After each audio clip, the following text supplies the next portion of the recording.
যারা আমাকে গালাগালি করেন টিভিতে বসে, সেদিন তারা আমার পা ধরেছিলেন, আপনি ছাড়বেন না। আমি বললাম, না, আমি তোমাদের সঙ্গে থাকবো না, আমি নরেন্দ্র মোদীর সঙ্গে থাকবো।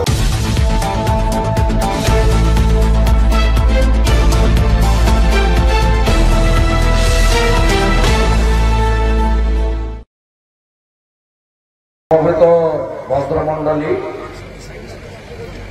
আপনারা আজকে সমবেত হয়েছেন LSCA পরিচালিত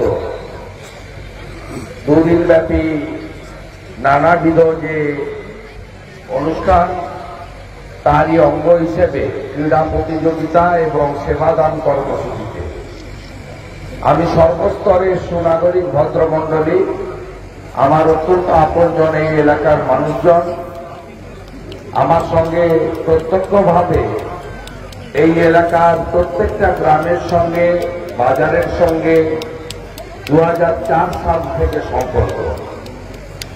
আমি আপনাদের প্রত্যেককে আমার পক্ষ থেকে আন্তরিক শুভেচ্ছা, অভিনন্দন, ধন্যবাদ এবং কৃতজ্ঞতা জ্ঞাপন করি। এই ক্লাবের বন্ধুদের উৎসাহে আসতে বাধ্য হলাম,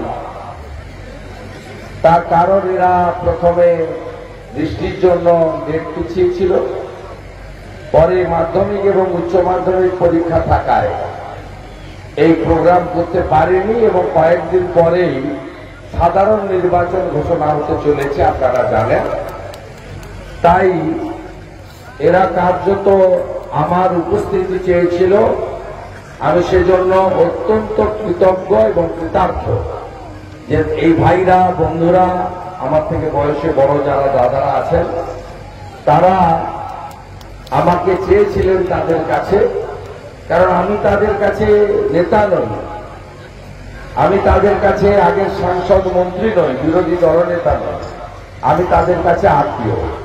অর্থাৎ আমি প্রত্যেককে অভিনন্দন জানাই, সভাপতি মঞ্জিত মাইতি, সম্পাদক বাপু নায়ক এবং কৃষ্ণ প্রামাণিককে। এখানে আসার জন্য আমাকে সবচেয়ে বেশি উৎসাহিত করেছেন আগের তরুণ সমাজসেবী, সংগঠক, সফল ব্যবসায়ী, রাজনৈতিক নেতৃত্ব রাজকুমার দাস, তাকে ধন্যবাদ, প্রশস্তবাবু ধন্যবাদ। সব ভালো কাজে আমি তাকে পাই। জগদ্ধাত্রী পুজোর উদ্বোধন হোক, কালী ঠাকুর কালী পুজোর উদ্বোধন হোক, সমাজসেবা হোক, সব জায়গায় থাকেন, তাকে ধন্যবাদ।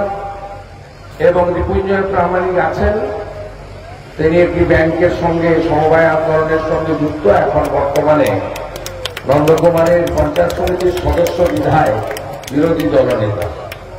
আমার পঞ্চায়েতের মেম্বার 2 বোন, তারা আমার কাছে শুভেচ্ছা জানালেন, আমি তাদেরও ধন্যবাদ জানাই।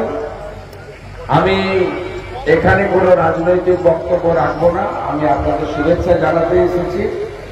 এবং আমি সবাইকে বলবো একটাই কথা, যে নেশন ফার্স্ট, দেশকে ভালোবেসে ভালোর পক্ষে থাকতে হবে, অত্যাচার, অনাচার, অবিচারের বিরুদ্ধে লড়তে হবে। আমি রাজনীতির বাইরে গিয়ে বলবো, যেভাবে সন্দেশখালীর ঘটনা সামনে এসেছে, আমরা যারা পুরুষ, আমাদের পৃথিবীর আলো দেখিয়েছেন কারা? আমাদের মায়েরা। মায়েরা যদি পৃথিবীতে না থাকতেন, আমরা কোনোদিনই পৃথিবীর আলো দেখতে পেতাম না। তাই সেখানে আমি বারে বারে গেছি, আপনারা দেখেছেন, কোর্টের অর্ডার নিয়ে গেছি, বাধা দেওয়া হয়েছে, লড়াই করে গেছি।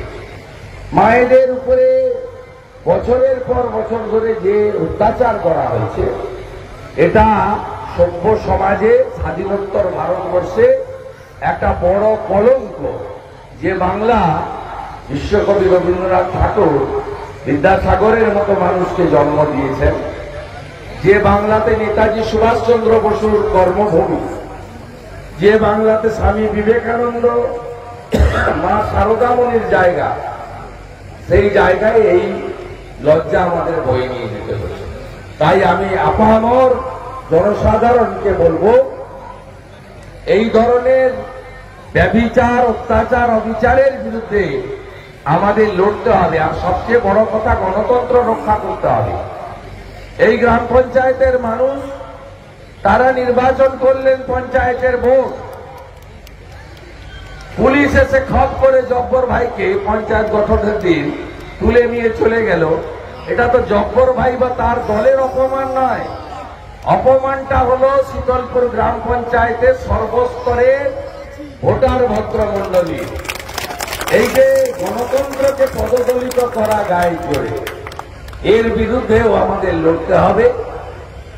আমি মন্ত্রী ছিলাম, অনেক বড় জায়গায় ছিলাম, ফেলে দিয়ে চলে এসেছি। এগুলো বেশিক্ষণ সহ্য করা যায় না। আমরা রক্ত মাংসের মানুষ তো, আর মেদিনীপুরের লোক তো।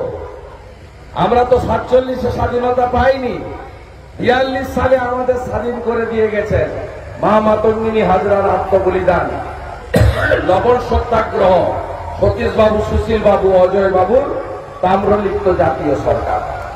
সকলে খুব ভালো থাকবেন।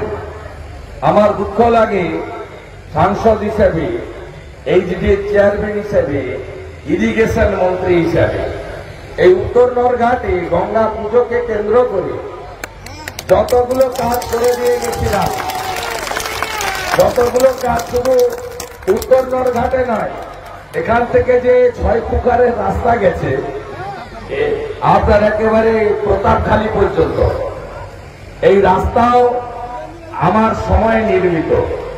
আমি হলদিয়া উন্নয়ন পর্ষদের চেয়ারম্যান থেকে পদত্যাগ করেছি 23 নভেম্বর 2020।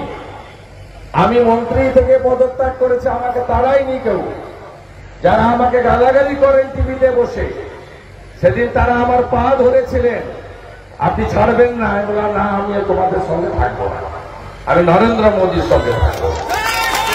আমি 27 নভেম্বর মন্ত্রিসভা থেকে পদত্যাগ করেছিলাম, আর আমি 17 ডিসেম্বর 2020 বিধায়ক থেকে পদত্যাগ করেছিলাম। আমার দুঃখ কোথায় জানেন? যে কটা আলো লাগিয়েছিলাম সে কটা আলোই আছে, নিভে গেলে পাল্টানোর লোক নাই। যা পার্কের আলো বন্ধ, ব্রিজের আলো, পিডব্লিউডি ইলেকট্রিক্যাল বন্ধ, ইলেকট্রিক বিল দিতে পারে। কি অবস্থা এখানে, শুধু ভাষণই চলছে, ভাষণ আর ভাষণ, ভাষণ চলছে, কাজ আর নাই। আর যে কোনো বাড়িতে যান, প্রধানমন্ত্রী শৌচালয় দিয়েছেন বলে নাই, তোমার দেখা নাই। আবাস যোজনার বাড়ি, গ্রামে গিয়ে দেখুন আবাস যোজনার বাড়ি নেই, সর্বত্র নাই আর নাই। আপনাদের বন্ধু শুভেন্দু যেদিন সুযোগ পাবে সেদিন শীতলপুরকে, নন্দকুমারকে আবার সাজাবো। নন্দকুমারে এই ব্লকে আমার 50টা ঢালাই রাস্তা আছে, পিচের রাস্তা আছে। 50টা ঢালাই পিচের রাস্তা আমার সময়ে হয়েছে। হ্যাঁ, ওরা বলবে আপনি তো আমাদের দলে ছিলেন বলে করেছেন। আরে ভাই, 3.5 বছর নেই, তোমরা করনি কেন? আমি 50টা করে গেছি, তোমরা 5টা বানাও। আমি বিবেকানন্দ হল বানিয়ে গেছি, তুমি আরেকটা মাতঙ্গিনী হল বানাও। আমি গঙ্গা মায়ের মন্দির বানিয়ে দিয়ে গেছি, সেতুর উপরে উঠে গেছে মন্দির। আমার ইচ্ছাই ছিল যে মন্দির নিচে থাকবে না, সেতুর উপরে। আমার বাকি আছে কালী মন্দির, ওটাও আমি করবো, আছে আমার। তোমরা কিছু করতে পারোনি, পারবে না করতে। প্রত্যেকটা স্কুলে যাবে নন্দকুমার ব্লকে, একটা স্কুলেও মিনিমাম একটা হলেও কক্ষ শুভেন্দু অধিকারীর সময় তৈরি হয়েছে। প্রতাপখালী, গঙ্গাখালী, পায়রাটুঙ্গি, কোন খালের নাম বলুন আপনি, এখান থেকে শুরু করে মেছেদা বাপুর খাল, একটা খাল সংস্কার করতে আমি বাকি রেখেছি।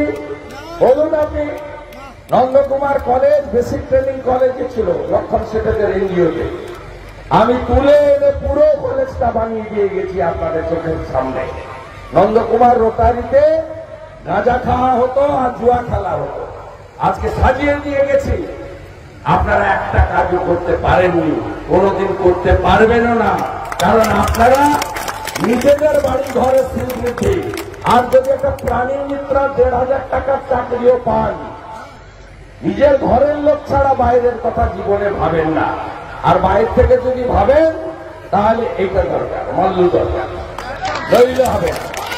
সবাই ভালো থাকবেন, ভালো থাকবেন। আপনাদের বন্ধু শুভেন্দু আপনাদের সঙ্গে আছে। আমি শুধু বাস্তব কথাটা তুলে ধরে গেলাম, এর মধ্যে কোনো রাজনীতি খোঁজার দরকার নেই।